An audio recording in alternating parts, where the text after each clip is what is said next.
আমার সেজো আপা শামীম আপা এই ভিডিওটা কিছুক্ষণ আগে দিলেন। এটা হলো মিরপুর 10 নম্বর সেনপাড়ার ভিডিও।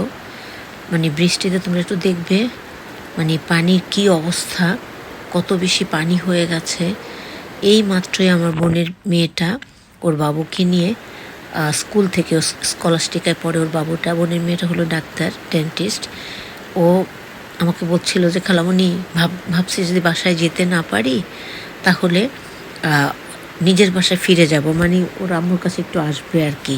বাচ্চাকে স্কুল থেকে নিয়ে আসছে, এখানে ভিডিওটা একটু আমার বোন এটাকে ছোট করে করছে, তো মানে সোজা ক্যামেরা করে করছে। আমি এটাকে ঠিক করতে যেয়ে একটু ভিডিওটা বাঁকা হয়ে গেছে, সেটা তেমন কিছু না। কিন্তু তোমরা পানির অবস্থা দেখো। এটা হলো মিরপুর 10 নম্বর সেনপাড়া। এটা হলো আমার মেজো বোনের বাড়ি। বাড়িটা মানে পুরো দেখাতে পারলাম না, কারণ এখানে এই যে দেখো মানে পানি দেখে এই যে আমার বোনের বারান্দা। এবার ভিডিওটা ঠিক মতো দেখো, মানে ছোট করে হলেও ভিডিও। এই যে আমার বোনের বাড়ির দেয়ালের কালার।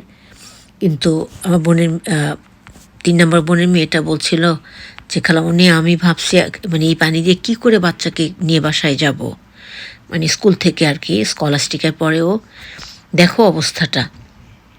তারপরে মানে ও বলতেছে যদি একান্তই আসতে না পারি তাহলে আমি শ্বশুর বাড়ির দিকে ফিরে যাব।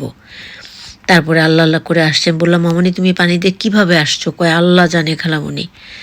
যাই হোক, আল্লাহ সবাইকে শেফা দান করুন, সবাইকে আল্লাহ হেফাজত করুন, আমাদেরকে বিপদ মুক্ত করুন, ভালো রাখুন। আর মানে আসলে পৃথিবীটা যেন কেমন বেসামাল হয়ে যাচ্ছে। মানুষ মানে কি বলবো, আমরা এত বেশি বেড়ে গেছি। আল্লাহ আমাদেরকে কত ধরনের গজব দিয়ে আমাদেরকে দেখাচ্ছেন যে তোমরা বাড়াবাড়ি থেকে একটু থামো, তোমরা একটু আল্লাহর পথে হাসো, সৎ কাজ করো।